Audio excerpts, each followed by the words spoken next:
नमस्कार. आपण आलेलो आहोत चांदवडच्या कृषी उत्पन्न बाजार समितीच्या या सेल हॉलमध्ये आणि येण्याचं कारण म्हणजे या ठिकाणी आपण बघू शकतो या ठिकाणी काही शेतकरी बसलेले आहे उपोषणाला. कांदा मक्का उत्पादक शेतकऱ्यांच्या ठिकाणी आमरण असं उपोषण सुरू आहे आणि हे उपोषण कुठल्या मागणी संदर्भात आहे आपण हे बघणार आहोत. या ठिकाणी शेतकरी आहे, शेतकरी नेते देखील बसलेले आहे. आपण संपर्क साधणार आहोत. चांदवडचे माजी कृषी उत्पन्न बाजार समिती सभापती जे संजय जाधव आहेत त्यांच्याशी आपण संपर्क साधणार आहोत.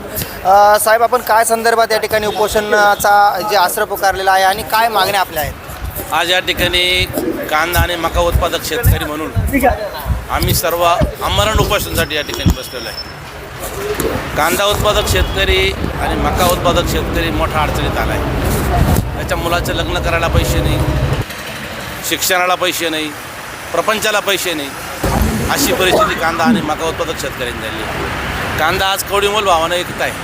700 ते 800 रुपये क्विंटलनं कांदा विकत आहे. मका 1600-1700 रुपये क्विंटल विकत आहे. मकाला खर्च येतो 2000 रुपये क्विंटल आणि कांद्याला खर्च येतो 1500 रुपये क्विंटल. आणि मोठ्या प्रमाणात या ठिकाणी शेतकरी अडचणीत आल्यामुळे आम्ही शासनाकडं 3000 रुपये क्विंटलला हमी भाव कांद्याचा मागितला आहे आणि 1500 रुपये क्विंटल हमी भाव कांद्याला मागितला आहे आणि 2400 रुपये क्विंटल प्रमाणे मकाचा हमी भाव शासनानं दिला आहे.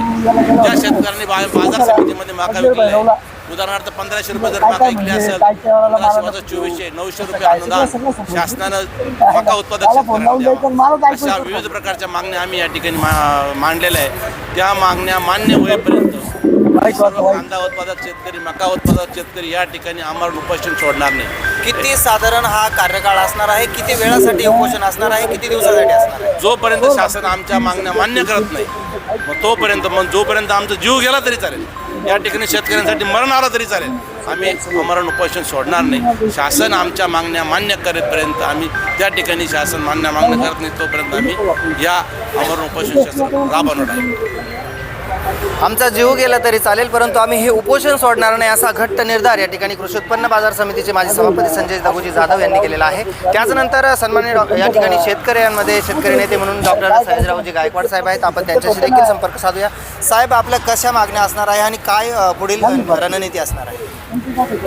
आज चांदवड तालुक्यातले कांदा आणि मका उत्पादक शेतकरी या ठिकाणी आमरण उपोषणाला बसले आहेत. याचं कारण असं आहे की गेल्या 2 महिन्यापासून लाल कांद्याचं प्रचंड उत्पादन आमच्या तालुक्यामध्ये यावेळेस झालेलं आहे. निसर्गाने यावेळेस आम्हाला साथ दिलेली असल्या कारणानं कांद्याचं उत्पादन मोठ्या प्रमाणात आलं आहे. सुरुवातीला कांद्याची खरेदी 1600-1700 रुपये क्विंटल या भावाने होत होती, परंतु नंतर जसे जसे दिवस होत गेले आज कांद्याची खरेदी आज 800, 700, 900 रुपये अशा भावाने ही खरेदी या ठिकाणी होत आहे. आणि म्हणून शेतकऱ्यांना जो उत्पादन खर्च आहे तो सुद्धा या ठिकाणी निघत नाही. तेच मक्याच्या बाबतीत झालेलं आहे. मक्याला सरकारने 2400 रुपये क्विंटल हमी भाव या ठिकाणी सांगितलेला आहे आणि आमच्या तालुक्याला जे उद्दिष्ट सरकारने या ठिकाणी दिलं आहे ते उद्दिष्ट साध्य होताना या ठिकाणी दिसत नाही आहे. चांदवड तालुक्यात जवळजवळ 2000 शेतकऱ्यांनी मक्याची नोंदणी या ठिकाणी केली असताना आजपर्यंत फक्त 200 शेतकऱ्यांची मका खरेदी या ठिकाणी झाल्या आहेत. म्हणजे एकाच ठिकाणी शासन 2400 रुपयाने खरेदी करतं मका आणि दुसऱ्या बाजूला खाजगी व्यापारी हे त्या 1600-1700 रुपयाने खरेदी या ठिकाणी करत आहेत.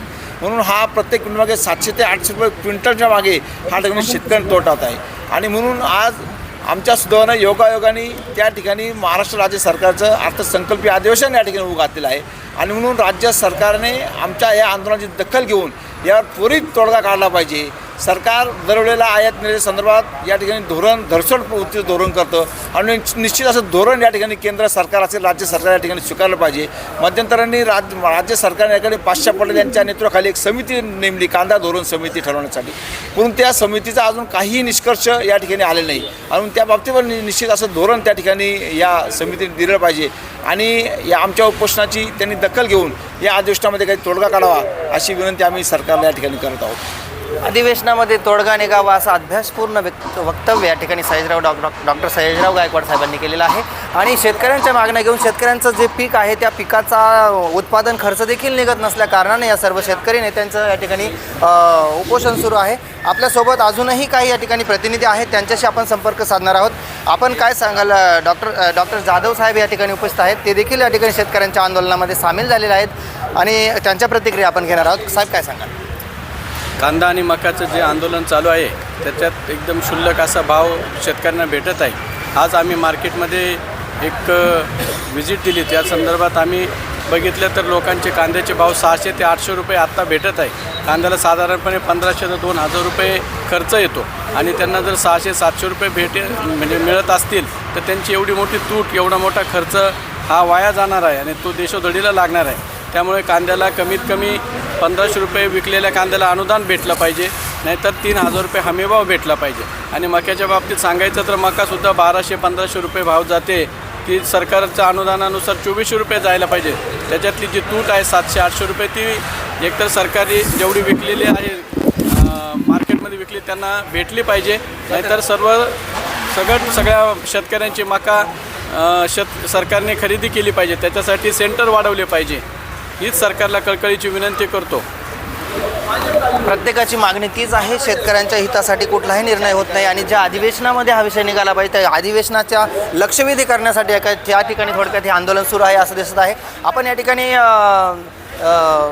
शिवसेनेचे विलास नाना भवर आहेत, आपण त्यांचे संपर्क साधणार आहोत. साहेब, काय सांगाल आपल्या आंदोलनाचा यानंतर पवित्रा कसा असणार आहे आणि आपण सर्वच जण या ठिकाणी किती दिवसासाठी बसणार आहे आणि कशी आपली रूपरेषा असणार? आज चांदोड तालुक्यातील कांदा उत्पादक शेतकरी आंदोलन उपोषणासाठी बसले. त्याचं कारण असं का कांद्याचे जे भाव गडगडले त्या संदर्भात त्या अनुषंगानं आज कांदा उत्पादक हवालदिल झालेला आहे आणि म्हणूनच आज सर्व शेतकरी बांधव या कृषी उत्पन्न बाजार समितीमध्ये आमरण उपोषणासाठी बसलेला आहे. आणि आमरण उपोषण तुमच्या म्हणण्याप्रमाणे किती दिवस? आमच्या म्हणण्याप्रमाणे जोपर्यंत शासन कांद्याचं अनुदान देत नाही किंवा हमी भाव देत नाही तोपर्यंत ठोस भूमिका जोपर्यंत आमच्यापर्यंत मिळत नाही, ठोस निर्णय होत नाही, तोपर्यंत हे कांदा आंदोलन असंच आमरण उपोषण सुरू राहील. आणि या भविष्याच्याही कालखंडामध्ये अजून तीव्रतेनं हे आंदोलन आम्ही वाढवण्यासाठी सर्व शेतकरी बांधव कटिबद्ध आहोत. आणि आज जे अधिवेशन सुरू झाले त्या अधिवेशनामध्ये मुख्यमंत्री साहेब असतील, सर्व मंत्रिमंडळ असेल, आज अजितदादांना श्रद्धांजली वाहण्यासाठी आज सर्वच बोलत आहेत. परंतु मी तर एक शेतकरी कांदा उत्पादक म्हणून असं म्हणतो, खरंच तर अजितदादांना तुम्हाला श्रद्धांजली व्हायची असेल तर कारण अजितदादा हे शेतकऱ्यांचे नेते होते आणि शेतकऱ्यांना तुम्ही कांद्याला एक तर 1500 रुपये अनुदान द्यावं किंवा हमीभाव द्यावा, हीच खरी अर्थानं अजितदादांना श्रद्धांजली करेल असं मला वैयक्तिक वाटतं. अशा प्रकारच्या शेतकऱ्यांच्या तीव्र भावना आहे आणि आपण या संदर्भात वेळोवेळी अधिकाधिक अपडेट देण्याचा प्रयत्न करूया. या ठिकाणी रात्री देखील हे सर्व उपोषणकर्ते बसणार आहे आणि आपण यानंतरची देखील अपडेट देण्याचा प्रयत्न करूया. तत्पूर्वी थांबूया इथेच. प्रबंधभूमी महाराष्ट्र न्यूजसाठी कॅमेरा पर्सन धनंजय पाटीलसह मी राम बोरसे, चांदवड. ताज्या व महत्त्वाच्या बातम्या बघण्यासाठी प्ले स्टोअरवर जा, प्रबंधभूमी ॲप डाउनलोड करा व या धावपळीच्या जीवनात अपडेट राहा.